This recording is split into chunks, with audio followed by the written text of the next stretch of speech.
우리 하나님께서 우리 인간을 창조하셔서 가장 초보적이고 원시적인 공동체 가정을 이루게 해주셨습니다. 비록 단순하기는 하지만 죄를 범하기 전에, 타락하기 전에 가정은 온전하게 지켜지는 그런 가정이었습니다.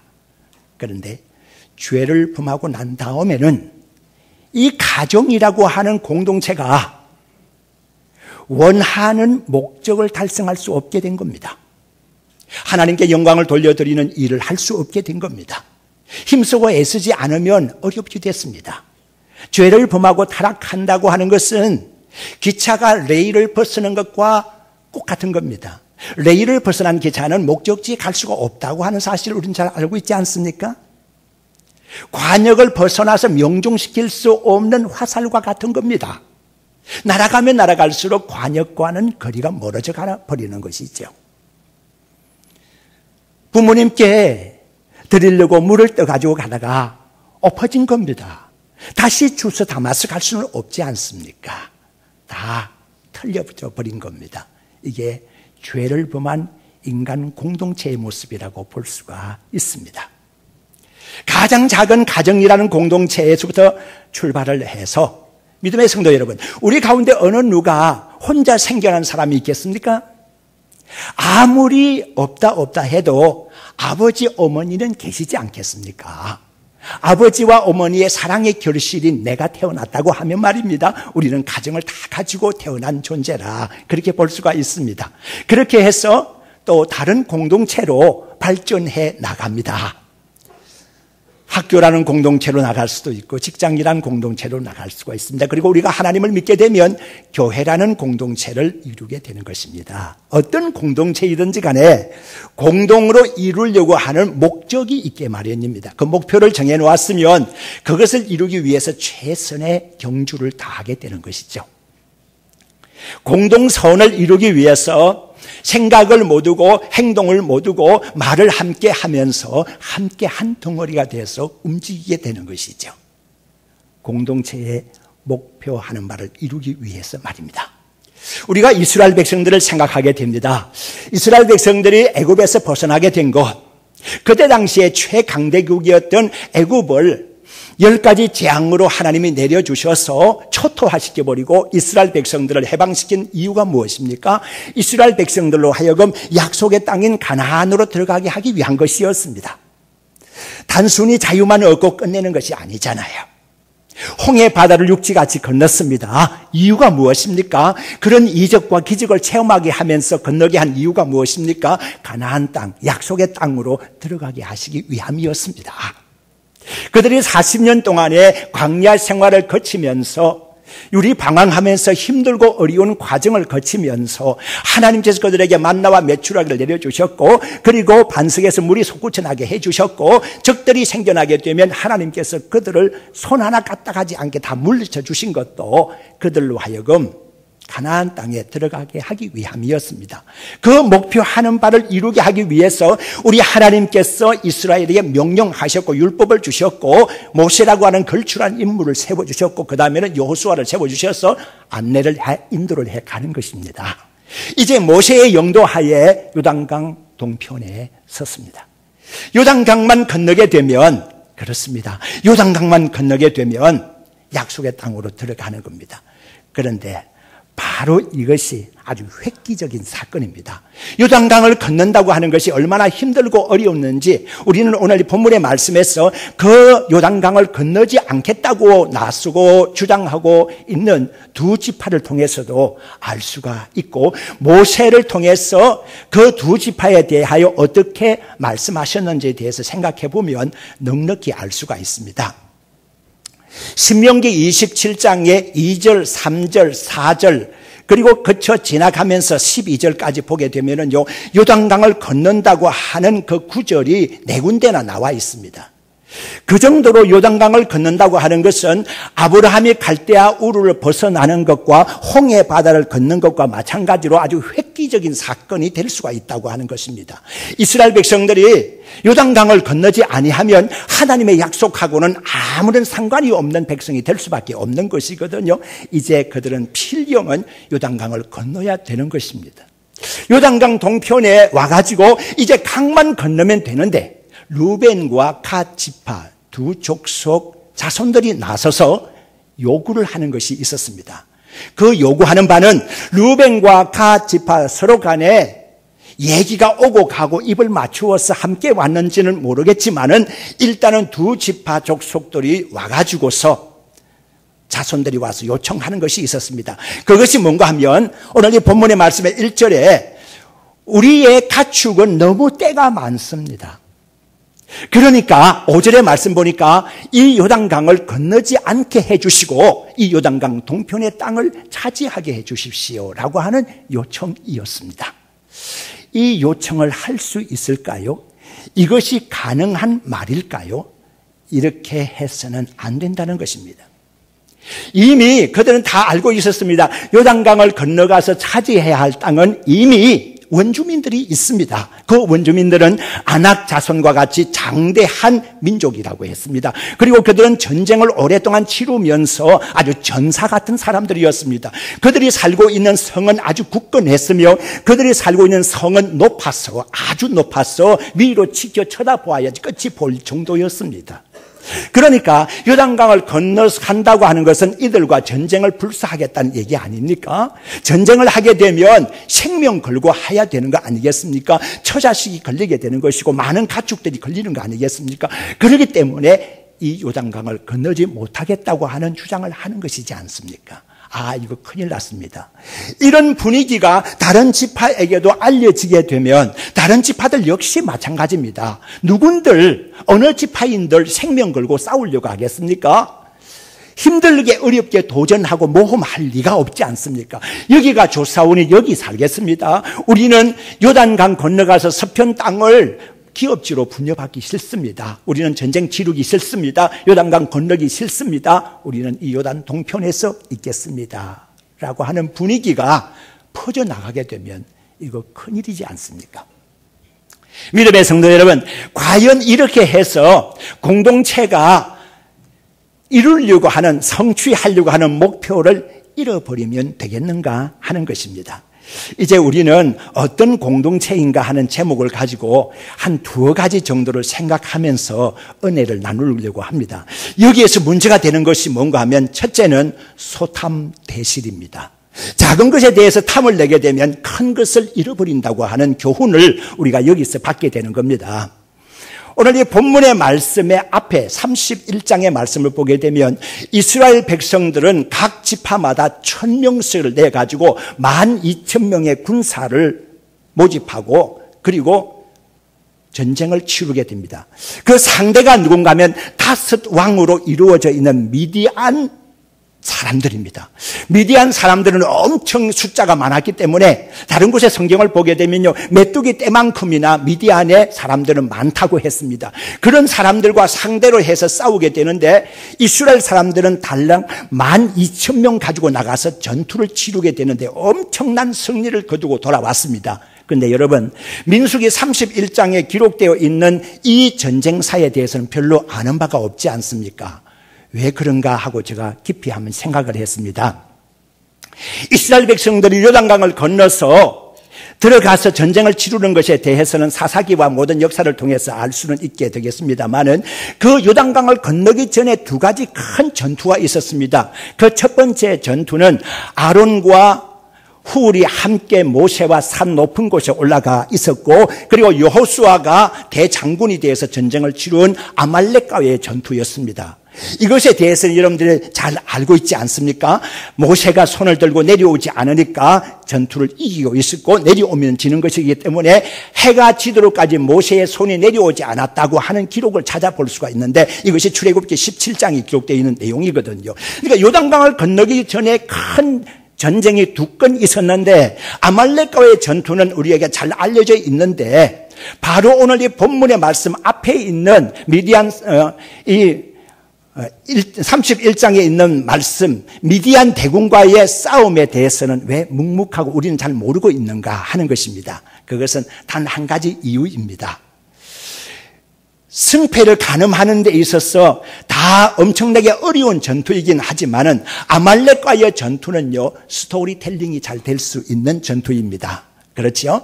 그런데 미디안과의 전투는 스토리텔링이 잘 만들어지지 않는 아주 단순하게 되어 있는 전투입니다. 그러나 아주 힘들고 어려운 전투인 것만은 사실입니다. 이렇게 해가지고 요단강 동편의 땅을 차지했거든요. 그 땅을 차지하고 이렇게 보니까 르우벤 지파와 갓 지파가 탐이 난 겁니다. 우리가 여기에 멈추자. 요단강 굳이 건너갈 필요가 뭐 있겠느냐. 이 땅 들판이 넓고 그리고 물도 좋고 이 땅에 보니까는 우리 가축이 많은데 가축을 기르기가 참 좋다. 그러니까 우리가 여기 멈추자고 해가지고 모세에게 요청을 하게 된 것이거든요. 그런데 우리가 분명히 알아야 할 것이 있습니다. 요단강 동편의 이 좁은 땅이라는 것은 앞으로 들어가서 차지할, 요단강을 건너가서 차지할 가나안 땅, 다시 요단강 서편에 있는 땅하고 비교하게 되면 눈꽃만한 땅입니다. 보잘것없는 땅입니다. 만약에 이스라엘 백성들이 이 땅을 지나가지 않고 요단강 동편의 땅을 차지해서 거기서 12지파 땅을 분여받게 된다고 그러면 정말로 눈에 보일까 말까 하는 땅을 서로 나누어 가질 수밖에 없는 그런 처지가 될 것입니다.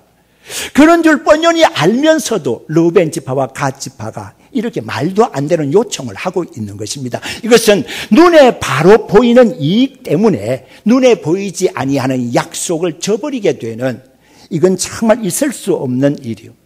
소탐 대실입니다. 작은 것, 눈에 보이는 것, 현실적인 것, 손에 잡히는 것, 그것을 가지고서 눈에 보이지 아니하는 약속의 넓은 것을, 큰 것을 포기하겠다고 하는 것입니다. 이 땅에 잠깐 우리가 살아가면서 누리는 이 땅에서의 모든 평안과 그리고 쾌락과 이런 것들 때문에 영원한 하나님 나라의 복과 영생 축복을 다 잊어버리겠다고 하는 것과 똑같은 것이거든요. 성경에 나와 있는 에서의 삶이 바로 그런 삶이었다고 볼 수가 있습니다. 에서는 사냥하는 사람이었지 않습니까? 밖으로 나가서 열심히 사냥하고 집으로 돌아오게 되는데요. 이 때를 맞추어서 어느 날 야곱이 마당에서 팥죽을 끓이고 있는 거 아닙니까? 보통 팥죽을 끓인다는 것은 부엌에서 팥죽을 끓여야 되는데 왜 마당에서 팥죽을 끓이는 것이지요? 그렇게 하면서 부채를 가지고 붙였을 겁니다. 냄새가 에서가 오는 방향으로 가도록 말입니다. 심리 밖에까지 냄새가 풍겨오는데 이야, 이거 미칠 지경입니다. 사냥을 온종을 하느라고 배가 너무너무 고픈데 팥죽 냄새가 저 멀리까지 나는 겁니다.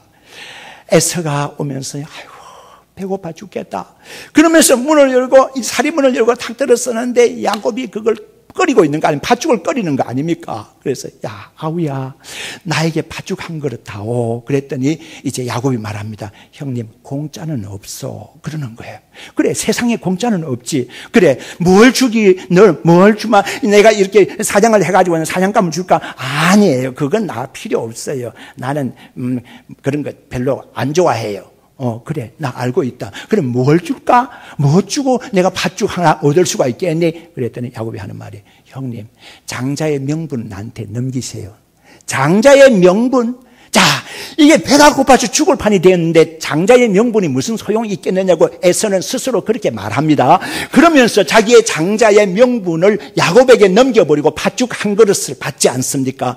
분명히 이것은 상거래가 이루어진 겁니다. 장자의 명분이라는 것을 넘겨주고 팥죽 한 그릇을 넘겨받고 그럼으로써 상거래가 끝난 겁니다. 소유주가 바뀌어진 겁니다.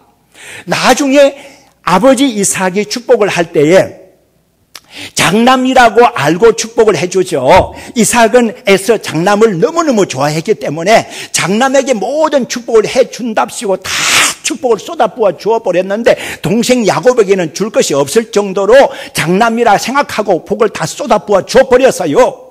나중에 속한 줄 알고서 장남 에서가 와가지고 아버지 조금 전에 축복받고 나간 것은 내가 아니지 않습니까? 아버지 왜 그래요? 눈은 어두워서도 귀는 밝잖아요. 왜 속았습니까? 그러면서 조금이라도 복이 남았을 거 아닙니까? 저에게 그 남은 복을 해주십시오 라고 했을 때에 이삭 아버지가 뭐라 그랬습니까? 나 다 줘봤다.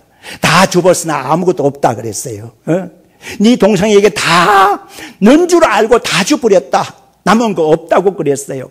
에서가 울면서 사정했지만 소용없는 일이었어요. 이스라엘 나라의 장남의 위치라는 것은 엄청난 복의 위치였습니다.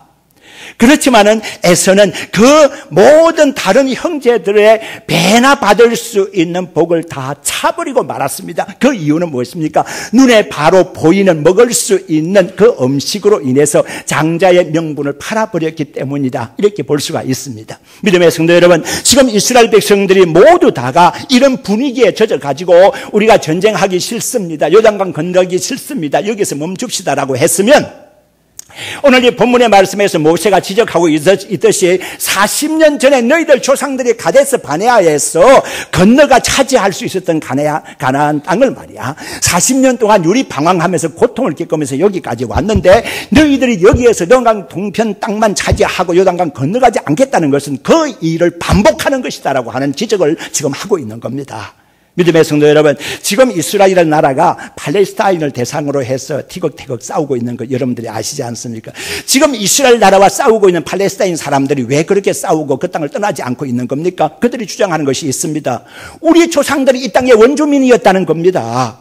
우리 조상들이 이 땅에 살았는데 너희들이 저 애굽에서 올라와가지고 이 땅을 차지하고 주인 행세하고 있는데 우리가 지금 쫓겨난 거 아니냐? 우리 땅을 회복하려고 하는 것이 팔레스타인 사람들의 그런 나라를 이루려고 하는 거 아니겠습니까? 자, 그러면 이스라엘 사람들이 요단강을 건너와서 서변 땅을 차지하고서 지파들 다 분열해서 이제 땅을 나누어 가지게 되었는데 그것이 어디에서 정당성을 찾아볼 수가 있겠습니까? 애굽에서 벗어나가지고서 광야에서 40년을 그렇게 방황하다가서 요단강 건너와가지고서 서편 땅을 다 나누어 가졌는데 그 이유가 무엇입니까? 바로 성경에 나와 있는 겁니다. 하나님께서 이 땅을 우리에게 주셨다는 거예요. 하나님께서 우리에게 주셨기 때문에 이 땅이 우리 것이다. 그래서 티격태격 하는 거 아닙니까? 만약에 그때 당시에 르벤과 갓 지파의 주장대로 요단강을 건너지 못했다고 하면 그들은 땅이 없는 유랑민족이 될 수밖에 없었을 겁니다. 믿음의 성도 여러분, 국가가 이루어지기 위해서, 국가 공동체가 이루어지기 위해서는 주권이 있어야 되고 국민이 있어야 되고 영토가 있어야 되지 않겠습니까? 주권이라는 것은 하나님의 신정정치와 하에서 하나님께서 명령하시고 그리고 모세가 그 말씀을 받아가지고 가르치고 했기 때문에 바로 신정정치, 바로 그 자체가 우리가 잘 아는 대로 주권이라고 볼 수가 있습니다. 그리고 백성들도 있습니다. 이스라엘 백성들이 애굽에서 나올 때 60만 장정이라 그랬고 오늘 이 본문의 말씀에는 100만 장정이라고 되어 있으니까 벌써 부쩍부쩍 늘어나게 된 겁니다. 한 장정에 3명의 식구를 생각한다고 하면은요 200만 300만 명의 이런 거대한 민족 아닙니까? 이러한 민족이 이루어져 있지만은 그들이 살 수 있는 땅이 어디란 말입니까? 하나님께서 약속의 땅인 가나안을 주셨지 않습니까? 요단강을 건너가야 되는데 그들이 건너기 싫다고 거기서 포기를 해버리게 되면 모든 것이 끝나버리는 것이거든요. 믿음의 성도 여러분, 우리가 쟁취하려고 하는, 이루려고 하는 공동의 목표가 있습니다. 그 공동의 목표는 하나님의 나라의 확장입니다. 사적인 욕심을 가지고 사적인 판단을 가지고 우왕좌왕 갈팡질팡해서는 안 됩니다.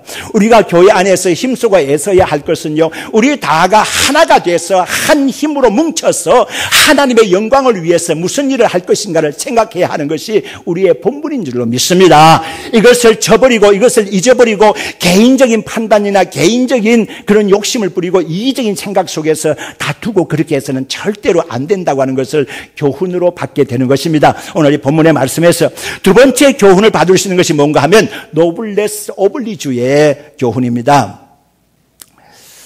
우리가 이미 복을 받았다고 하면 아직도 복을 받지 못한 사람들이 있을 거 아니겠습니까? 그걸 생각해야 된다는 것입니다. 르벤 지파와 갓 지파는 자기들의 땅만 생각했지, 자기들이 가축이 많아서 이제 이 땅이면 좋겠다, 넉넉하겠다고 하는 자기들 지파만 생각했지, 이미 그들이 가축을 많이 복을 받았다고 하면 그렇지 못한 지파를 생각해야 되겠고, 그들이 이곳에서 우리 기업지로 받겠다고 그러면 지금도 요단강을 건너가서 싸워서 땅을 차지해야 될 다른 지파의 입장도 생각해야 되지 않겠습니까? 노블레스 오블리주라고 하는 말은 프랑스 말입니다. 노블레스라는 말 속에 귀족이라는 뜻이 들어있고요, 오블리주라는 말 속에 의무라고 하는 뜻이 들어가 있습니다. 그러니까 귀족으로 잘 사는 사람들을 상징으로 해서 이미 얻었고 이미 기득권을 가지고 있는 사람들에게 있어서는 마땅히 그 의무감으로 해야 될 일이 있다고 하는 겁니다. 이런 것을 잘 실행하고 있는 나라들이 선진국이라고 볼 수가 있습니다. 우리는 외국의 전례를 보게 되면요, 영국의 왕실이나 또 프랑스나 독일이나 이런 나라의 귀족으로 사는 사람들은요, 그 자녀들을요 먼저 군에 보냅니다. 네. 이게 노블레스 오블리주의 큰 교훈이거든요. 그런데 우리나라의 경우에 참 안 된 거 있어요. 우리의 아픔이니까 생각을 해봅니다만은, 조금만 권세가 있다고 하면은요, 조금 힘이 있고 가진 것이 있다고 하면 자기 자식들을 군대 안 보내려고 해요. 군대를 안 보내려고. 군대에 가가지고 의무를 감당하게 하는 것이 가정의 가풍이 돼야 되고 자랑감이 돼야 되는데, 어떻게 하든지 간에 군대 안 보내려고 외국으로 따돌리고 말이면 유학으로 보내가지고 그 나이가 다 지나고 난 다음에 다 들어오도록 하고 말입니다. 이걸 이래 가지고 안 되죠. 네. 돈을 많이 써가지고 말입니다. 군대 안 보낼 방법을 생각하고 말입니다. 어떻게 했든지 아이고, 이래서는 안 되지 않습니까? 우리 이미 받은 사람, 오늘 이 본문의 말씀을 보게 되면 1절에 보니까 우리는 가축대가 많다고 했습니다. 루벤 지파나 갓 지파는 이미 많은 복을 받았다고 하는 것이에요. 예. 그리고 5절의 말씀을 보게 되면 우리가 당신에게 은혜를 입었으면 이 땅에 있게 해 주십시오. 은혜를 벌써 입고 있는 그런 지파들 아닙니까? 그렇다고 하면은 먼저 앞장서 가지고서 요단강을 건너가서 싸워야 하지 않겠습니까? 나중에 모세의 말을 듣고서야 루벤 지파와 갓 지파가 잘못된 것을 뉘우치지 않습니까? 그래서는 다시 얘기를 합니다. 우리의 처자식은 여기 두고 우리 가축들은 여기에 두고요, 우리 모든 전쟁할 수 있는 군인들은 다 요단강을 건너가서 우리 형제들과 함께 싸우겠습니다. 그러고 난 다음에 우리가 다시 돌아와서 이 땅을 차지하겠습니다 라고 해서 조정안이 나오게 되지 않습니까? 우리가 알아야 할 일이 있습니다. 우리의 공동체를 위해서, 공동체의 힘을 우리가 배가하기 위해서 내가 할 수 있는 일을 피해서는 안 되는 거예요. 어떤 곳에 전기가 끊어졌어요. 정전이 갑자기 된 거예요. 그래서 어떤 사람이 이제 불을 당기려고 양초를 찾아서 손에 잡았어요. 불을 붙이려고 하니까 이 양초가 말을 하는 겁니다. 주인님, 저는 저 자신을 잘 압니다. 저 자신의 몸을 태워서 불을 밝혀야 할, 빛을 내야 할 존재인 것을 잘 압니다. 그런데 주인님, 저는 깊은 고민에 빠져 있고 저는 깊은 생각을 하고 있고 지금 기도하는 중입니다. 그 의미가 무엇인가를 깨달으려고 하는 것입니다. 주인님, 저는 기도 중입니다. 그러니까 아직은요, 그렇게 말하는 겁니다. 그래서 주인이 그 양초를 두고 불을 붙이려고 하다 말고 양초를 놓았습니다. 아직 준비가 안 됐다니까요. 그리고 다른 양초를 집어들었습니다. 그랬더니 그 양초도 말을 하는 겁니다. 주인님, 저도 이 옆에 있는 양초처럼 제 의무를 잘 알고 있습니다. 빛을 내야 한다는 거요. 그렇지만 저는 지금 합창 연습 중입니다. 찬양을 연습 중에 있거든요. 그러니까 연습이 아직 끝나지 않았습니다. 아직 끝나지 않은 것이 있다는 거예요. 그래서 그 양초도 놓았습니다. 그러고서 가만히 생각합니다. 아니, 이 양초가 말을 하다니 참 괴상하네. 그래서는 양초를 사온 부인에게 갔습니다. 여보, 이 양초를 어디서 사왔나? 양초가 말을 하네. 그랬더니 이 부인이 하는 말입니다. 저 아래 교회에서 바자회를 하는데 교회에서 사왔습니다. 교회에서 사온 양초라 말을 하는가 보다 라고 생각을 해요.